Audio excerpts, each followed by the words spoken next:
14 minutes to 6 o'clock. It's confession time. Let's go live to the pub and check with Sister Susie. Make sure that she's only had like half a lemon juice or something like that. How's it looking in the pub there, producer?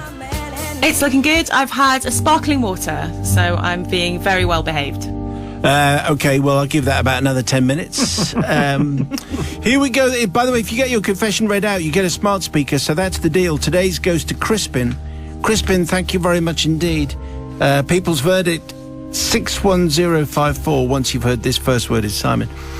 A very intriguing opening line. Oh, really? Father Simon, the Collective. My story takes place some 15 years ago now. That bit wasn't very interesting. No. The next bit is quite interesting. I was, and still am, working as a lighting director on perhaps the country's most favourite continuing drama production. That's a soap to everyone else. Wow. So that must mean it's either Corrie or it's Correct. EastEnders. Yeah. One of those. So you can't. two, It's none of the other. So both of those could lay claim. Yeah. So that's Wow. that's where Crispin is. Apart from filming in the studios and outside on our, imagine the confessions we could get if we do a week on soaps. This would be great.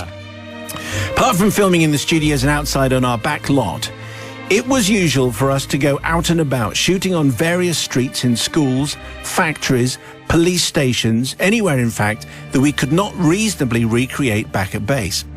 To facilitate this, we have a team of location managers who scour the country looking for suitable locations to film, which fit the needs of the script. Once one such location is found and approved by the director, the technical team is taken out to view it and discuss any issues which may arise during the shoot. We usually do the recce 1 or 2 weeks before the shoot in order to give design enough time to create the desired look on set, which can involve redecorating, changing props, furniture, that kind of thing. This can be quite lucrative for the property owner, and after the shoot we always put things back the way we found them or better, so it's a win-win scenario for them. Great, yeah. The story for this particular block of episodes was one of drug running, and the director needed a particularly shabby, run-down-looking house for his vision. We piled into the recce coach and the location manager took us to a suitable sleazy-looking part of the city. As we don't know which city it is, I feel quite bold in this. All the houses look the same, unpainted, unkempt, the odd VW Golf up on bricks, disreputable youths, you know. You get the idea. We stopped outside one of these houses. The interior of the house was actually rather nice, small but well appointed, with a neat garden out of the back. We've got some work to do here, said our designer, Baz, a little wearily. It doesn't look bad enough. Well, 2 weeks passed and it was time for a location shoot to begin. Now, it's quite usual for some of the crew to make their own way to the location. It makes for a quick getaway on the wrap, and on this occasion, I'd arrived a little too early, as it happens, in my own car. After a little while, our sound supervisor arrived. I'll call him Dave, and he pulls up in his car behind me. We walked up the path to the house, tried the door. It was open, so we go in. Wow, said Dave. Design have done a fantastic job in here. You wouldn't recognise it, would you? I agreed with Dave. Design had indeed done a fantastic job. Grotty, peeling wallpaper, stained carpet, decrepit furniture, exactly as I imagined some junkie's house to look.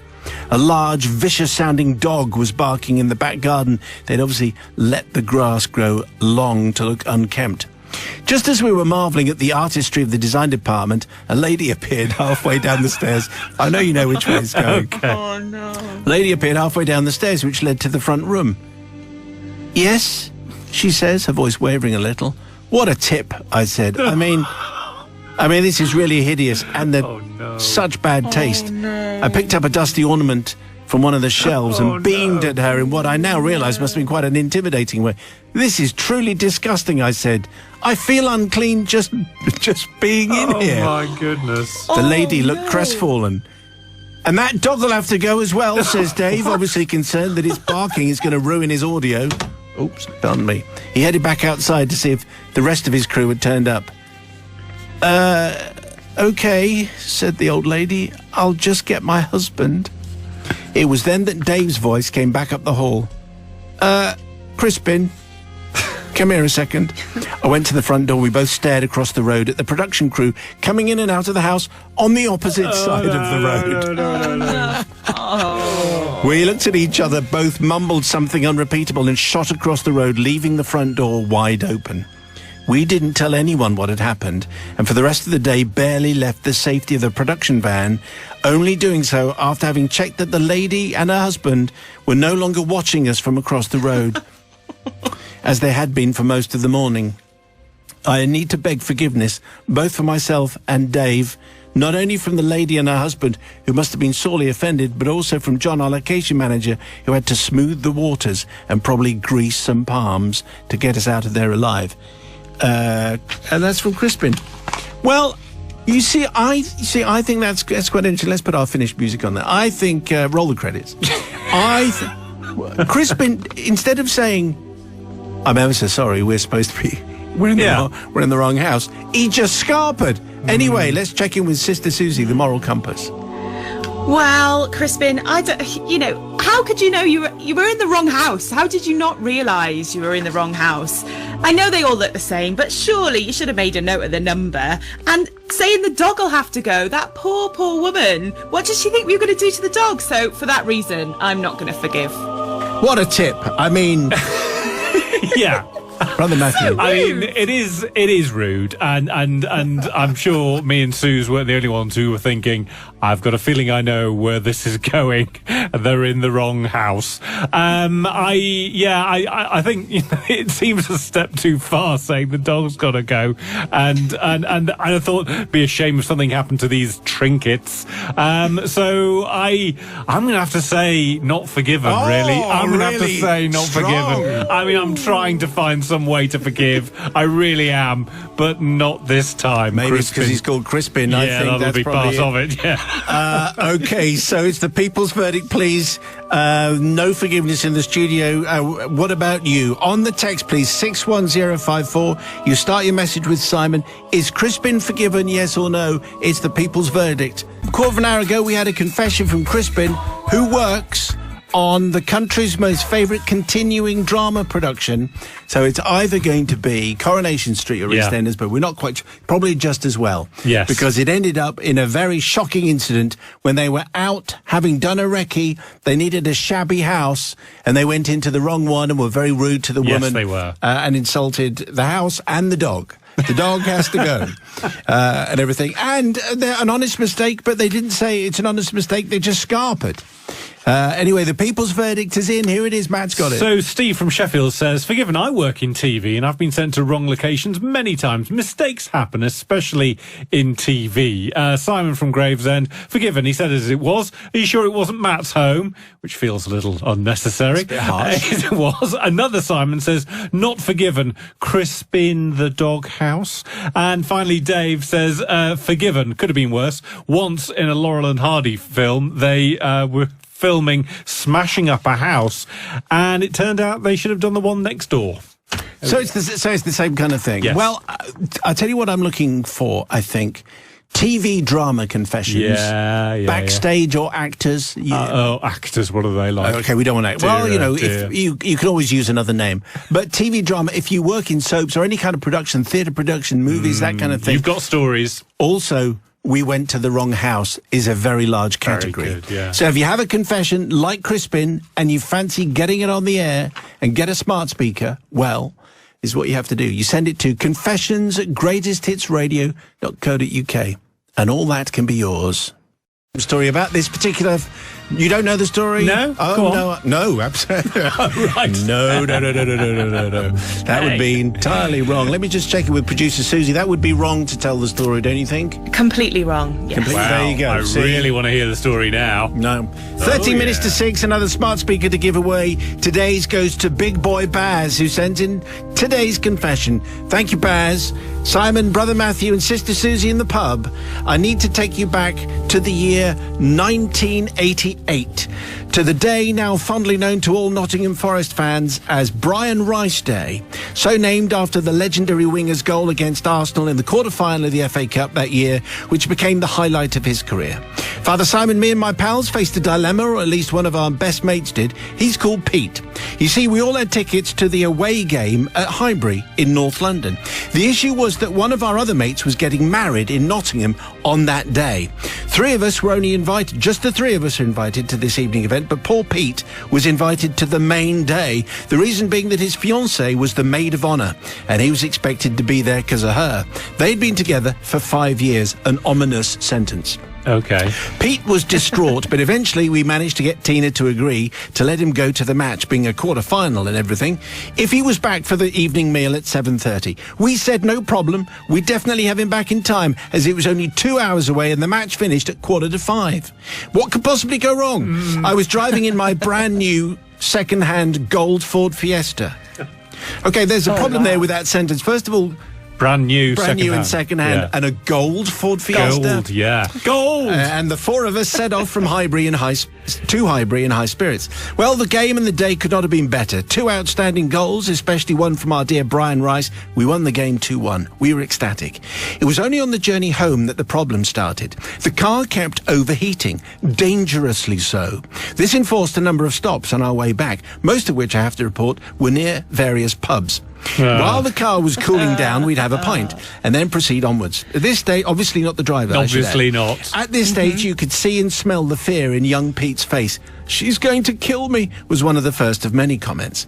By now, the beer was starting to top the guy's back up, not the driver, obviously. Obviously. And over several stops, Pete had gone from complete fear to, "Well, hang on, who wears the trousers anyway?" mode, and his confidence was growing all the time. Yeah. We had car problems. Definitely not my fault. What could I have done? What is We finally that? arrived around 10. We finally arrived about 10 p.m. having promised 7:30, what? so we're only 2.5 hours later than planned. We agreed the story anyway. Pete was full of confidence. What could possibly go wrong? He was the alpha male in the relationship anyway. And when we got there, the disco was in full swing. Disco, huh? We ushered Pete in first and we cowered behind him.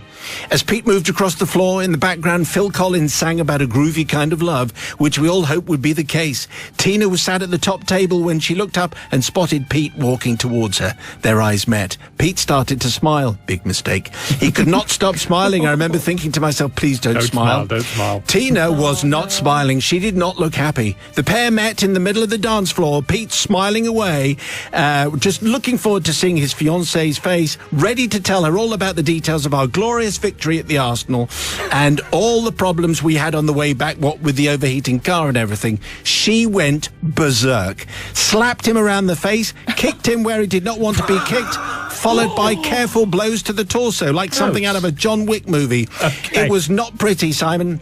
The disco stopped, the dancing stopped, and all eyes were now on Tina, cornering Pete with every blow. It was savage. After what seemed like ages, we decided maybe we should step in, because Tina was looking a little bit tired at this point, and there were three of us. We separated them and took Pete outside to reflect. We decided it was probably best not to go back in, and we left not even enjoying a last pint in celebration of both our mate getting married and our glorious victory against the Arsenal. Have I mentioned that already? 3 weeks later, Peter and Tina separated after 5 years of being together. I wonder if you can guess, Father Simon, where this is heading. You see, the car actually wasn't overheating at all. Pete knew nothing about cars. He couldn't drive. He wasn't interested in them in the slightest. But we didn't want to hurry back, as we, you might remember, were not invited to the do. I personally showed Pete the temperature gauge and how high it was to back up my story, but he didn't realise I was actually showing him the petrol gauge rather than temperature gauge, and he didn't notice the difference. Father Simon and the collective, I seek forgiveness on behalf of the guys for making Pete drink all those extra pints and being late to the wedding. To Simon and his new bride, well, apologies for probably ruining at least part of their day, and also, I suppose, yes, for breaking up my mate's relationship of 5 years with his fiancée. On a positive note, as the note changes, as a positive note, several weeks later, after another evening at the Dog and Trumpet in Nottingham, Pete found the love of his life and is still married to this day, some 32 years later. So look at it this way, we probably did him a favour. Okay, well, that's certainly one way of looking at it. Big Boy Baz with today's confession. Yes, the car wasn't overheating at all. Yes. It was just that... That's a lot of gullible people in the car. Sister Susie's going first to pronounce here. Well, Big Boy Baz, I feel like you probably should have told Pete, but then he probably should have known that he was looking at the petrol gauge and not the temperature gauge. And I also feel like Tina was a bit mean. I feel sorry for the people whose wedding it was, because that was a show that they didn't really need. However, Pete, I don't really think it was your fault. So on this case, I'll forgive. Okay, let's check in with Brother Matthew. Let's not forget here that Big Boy Baz wasn't even invited to the wedding, and he's having to go to this wedding that he wasn't invited to. So, he's definitely forgiven on that score. Fact is, Pete was not too bright. He's either complicit or he's incompetent. Tina, your best shot of him, so she's fine out of this. And, Forest 1-2-1. Arsenal, I think, won the league the next year, so they're all right. Everyone's a winner. Everyone's a winner, so definitely forgiven. Okay, do you forgive Big Boy Baz? That is the question. The people's verdict is due now. On the text, please, 61054, and the first word has to be Simon. But before we get there, we have our people's verdict on today's confession, which came from Big Boy Baz, and how he pretended and fooled his mate into thinking that the car was overheating, which is why they were going to be late for the wedding do he had to be back for. As a result, a relationship was split up. Anyway, here's the people's verdict. So Terry says 100% forgiven. Tina should have known the minute she let a man go to the football that he was never going to be back in time. London to Nottingham in 2 hours. Jog on. Jerry says absolutely forgiven. Sounds like a lucky escape for all involved, except for Arsenal's back four, of course. And Noel says not forgiven. I was a wedding DJ for 20 years, and there's nothing more annoying than a fight on the dance floor when you've got in the groove. So irritating. Who's that? Who sent that in? That was Noel. Noel in his shiny jacket. Okay, yes. Very good. So if you have a confession, we'd love to hear from you. Maybe it's a wedding or a football-related confession, or it's a driving with your mates confession. Send it to confessions@greatesthitsradio.co.uk. Here we go. It's confession time. If you've got something for us, it's confessions@greatesthitsradio.co.uk. If we use your confession, what do you get, Matthew? You get a smart speaker. And today's smart speaker goes to Jolly John. So, Jolly John, hello, good afternoon, Father Simon, my confession. Now, I'm doing this one because it's all about a school trip, and we've all been on school trips, and we all know that teachers enjoy them as long as it kind of depends how the kids behave. Yes. So, Jolly John is a teacher. And my confession, Father Simon, relates to a time when I was a teacher in the late 1990s. I was actually the pastoral head of upper school in a rather rough secondary school in East Hull. Okay, just setting the scene for you. Although a rough school, I was always very proud of our pupils, especially when out of school on any educational or reward visits.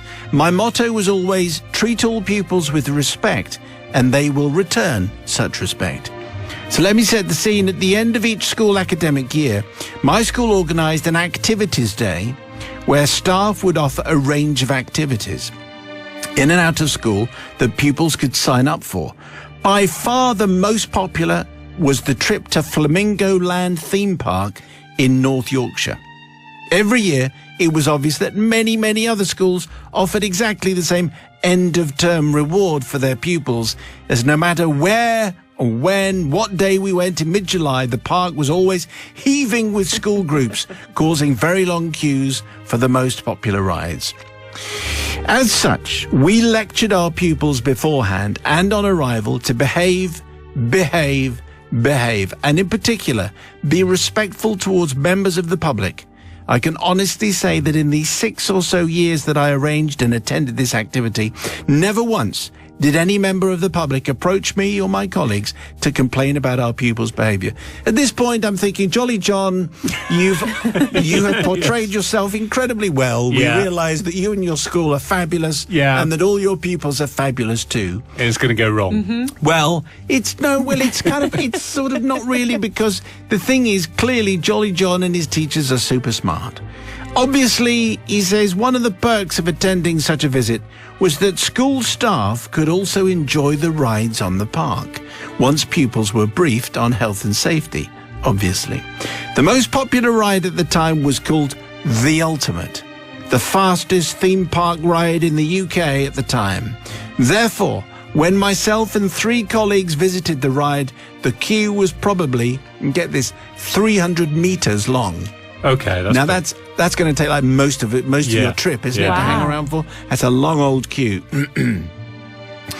Jolly John says we queued for ages and everyone was getting fed up given the time it was taking. Right behind us in the queue were two pupils from another school. As we got nearer to the front of the queue, they tried to let 4 of their friends join them. The people behind them kicked right off, but the pupils just said that they'd been saving them their places. I think we've all had experiences like that. Not how it works. You can't push in there. No. I was keeping their space. No. But that's what happened here. A heated argument started between them all, with the school pupils using language that shocked the members of the public behind them, and me, I might add. At that point, I had an idea. This is where Jolly John shows what a fine teacher he is or was. I beckoned to the people behind the unruly school kids to come forward to me. "Thundering typhoons," said the children.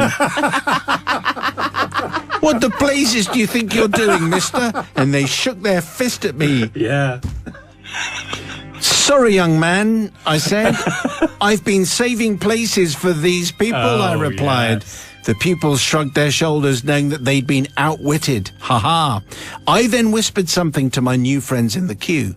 They then summoned the next people behind the little scallywags. Should we use that word? Yes. As they were saving their places in the queue, and this happened again and again and again. Well done. I'm just saving a place. Do you guys want to come in? 20 of you? That's fine. Move on in. Sorry, just keeping the space. Yeah, I know you'll understand. By now, the commotion had caused other pupils from the Scallywag School, as it's known, to gather round, and they could see what was happening. Within a few minutes, the Scallywags were 50 metres further back down the queue. So long, losers. Their schoolmates were laughing and pointing at them, and I've always realised how ridiculed the Scallywags must have felt. This is where Jolly John is feeling a little bit guilty. Yeah. In the end, the Scallywags left the queue. They gave up completely. But 2 of them came to the front of the queue to find me. I bet they did. One shared with me a lot of interesting Anglo-Saxon, whilst the other just said, "Nice one, mate," because that's how they speak in East Hull. Yeah. Treat all pupils with respect, and they will return such respect, says Jolly John. Perhaps went out of the window at that moment, and I hope that none of the scallywags, who of course will now be in their mid-30s, were damaged by the event that day. If they were, then I'm responsible, and I should apologise to seek forgiveness. I kind of think I know which way this is going to go as far as the forgiveness is concerned, because everyone's going to go, "Jolly John and all your teachers, that was a pretty good wheeze, and in future I'm going to remember that when people try to be, I'm sorry, yes, I'm just keeping a space." Sister Susie, back from the pub, what do you say? Well, Jolly John, I kind of see what you're doing. You know, everyone hates a queue jumper. It's just, you know, saving space. No, you wasn't saving their space. Get back to the back. However, you did have one rule for your pupils and one rule for you, but no harm done. I think they deserved it. I'll forgive. No harm, no foul, I think, There you as go. has been said before. No foul. What do you say? Well, they were flouting the law of the queue, weren't they? And where I am very much in Jolly John's corner is once you've made your point, you make it, and then you get real petty real quick. And that's how I make my points. I get real petty real quick. So I am definitely going to forgive. Flamingo Land's great, by the way. I think my right? brother's there right now. Is that right? Yeah. Okay. Yeah. People's verdict then. Do you forgive Jolly John, yes or no? On the text, please. 61054. You start your message with Simon. Forgiven or not? 61054 on the text. 6. This is Greatest Hits Radio. Wednesday's drive time. And earlier we had a confession from Jolly John. Quite a good wheeze, actually, when annoyed at the Flamingo Land theme park.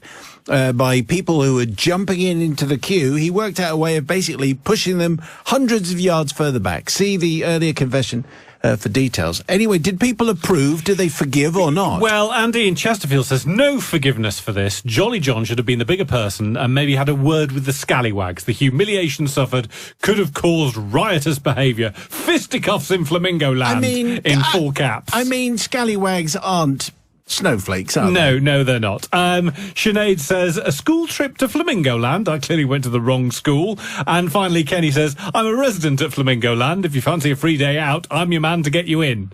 Lovely, thanks, Kenny. He's a resident. Can you live in Flamingo I'm sure Land? is that the address? Number 1, Flamingo Land? Just by the ultimate. Hey, have you heard from your brother? How's he doing? I'm sure he's right now queuing for the ultimate. Probably about 30 minutes from the end. Right, and does he go there very often? As far as I know, this is his first trip. Right. I'm sure he's loving it. Very exciting. It's a fine thing to do on a wet summer's day. Yes. Jolly John gets the smart speaker, and I was thinking maybe other teacher confessions. Obviously, they're always very good, particularly stuff from the staff room. Always like that. School trip confessions, there must be quite a few. Theme parks. Definitely theme park confessions, although I'm already feeling slightly nervous about those. So if you've got something to share with us, we would love to hear it. You send it to confessions@greatesthitsradio.co.uk. And so, you send them to confessions@greatesthitsradio.co.uk, as has been done by Sebastian, who sends in today's confession. Thank you, Sebastian, for this. Father Simon, you recently read out a confession about backstage warm champagne shenanigans with the damned, which reminded me of my own theatrical tale, and I feel I must... Just writing. Hang on, what are you laughing at? Just writing Not Forgiven already. Sebastian, and it's about drama. Here we go. My tale dates from 1981 at the West End stage production of Annie. It involves those unsung heroes of every show, namely the backstage crew, of which I was a very junior member. I had joined the team towards the end of the production's impressive run of 1,485 shows, although luckily I only had to endure about 350 of these. Even so, this worked out as a daily show 6 times a week, matinees twice a week, which I think is safe to say more than enough for any sane person. Even now, whenever I hear the shrill opening refrain, "The sun'll come out tomorrow," I have to run and hide. As we approached the last night performance, I noticed my fellow scene shifters swapping the usual backdrops with frankly absurd substitutes, which to the casual observer may have been overlooked, but to those with a familiar knowledge of proceedings were blazingly obvious. Examples would be the scenery painted tree loitering in the corner of the orphan's attic dormitory, or a cruise ship slowly gliding past the 3rd floor window of a billionaire's New York apartment window. With the final performance upon us, the stage crew excelled themselves with new levels of mischievousness, as everyone was determined to outdo everyone else. It was at this point that my fellow scene shifter, Keith, of course it was, proposed a plan to distract the dog from its integral part of the plot with some food hidden behind one of the scenery lampposts. In the original scene, Annie, has befriended a stray dog, she finds in the street, who is about to be taken to the municipal dog pound by the dog catcher, boo, where it'll be put to sleep, sob. So she persuades the dastardly catcher that the dog belongs to her. She calls it twice, which the dog ignores, before Annie implores it for a 3rd time, whereupon Sandy, the dog, obeys, runs to her, and so is saved. Hurrah! Now, Keith had instructed me to seek some food as a distraction, which he then left on stage during the scene change and within smelling distance of the highly trained stunt dog. As the curtain rose to reveal a lonely Annie wandering along a New York back street, enter Sandy, the stray dog, from stage left, but instead of quietly sitting down, went straight to the hidden morsel mid-stage and proceeded to tuck in. The dog catcher ran on stage, complete with exaggerated dog-catching net, to be challenged by Annie, who, upon learning what his aim is, declares that Sandy is hers, and to prove it will call him to her, so far sticking to the script. I should mention that the only food we could find at such short notice was the kebab stall opposite the theatre, well loved by all the stage crew for their fiery chili sauce. Sandy, having finished the unexpected treat, was now frantically licking his slathering chops, and thanks to the legendary chili sauce, started to sneeze repeatedly. Annie's calls became frantic as Sandy's sneezing became more frequent, whilst the dog catcher looked on bemused. From our vantage point in the wings, Keith and I looked on with a mixture of delight that our prank had worked, combined with mounting concern that we may have been too robust. Across on the other side of the stage, I could see Sandy's trainer looking worried that her precious dog was consumed with sneezes and was now searching for some water. With great presence of mind, the dog catcher grasped Sandy's collar and led him off stage towards the handler, loudly ad-libbing, "I'll just get him over here for a moment." Yes. before returning and completing the scene, much to the relief of Annie. As the play continued back on track, I noticed that Keith had mysteriously found some reason to be as far away from any evidence of the kebab as possible, while Sandy was busily emptying a second bowl of water. I was given a stern look by the stage manager, but luckily his anger at my misdemeanour was quickly forgotten as assorted other pranks played out for the rest of the running time until mercifully the final curtain came down. Father Simon and the magnanimous crew, I need forgiveness for my actions, not from the audience, who, judging by their laughter, obviously enjoyed the unexpected script addition, nor from the actor playing the dog catcher, whose fast thinking saved the moment, nor indeed from whichever Annie was on stage that day. There were 3 of them in rotation, all of whom were insufferable little brats. Yep. Hot-housed in stage academies by pushy parents with a desire to see their precious darlings on stage. Wow. I do seek forgiveness from poor Sandy, who sneezed for ages but did actually love the treat. The dog was fine. P.S. Lots of love from Sebastian, who is the sender-in of today's West End Backstage final night's performance. I love those. Confession. Last performance of Annie. Sister Susie, the voice of responsibility, will speak first. Well, Sebastian, I do feel for you. Doing that many shows and having to listen to that all the time must have been infuriating. Well, don't get a job there. Very, very true.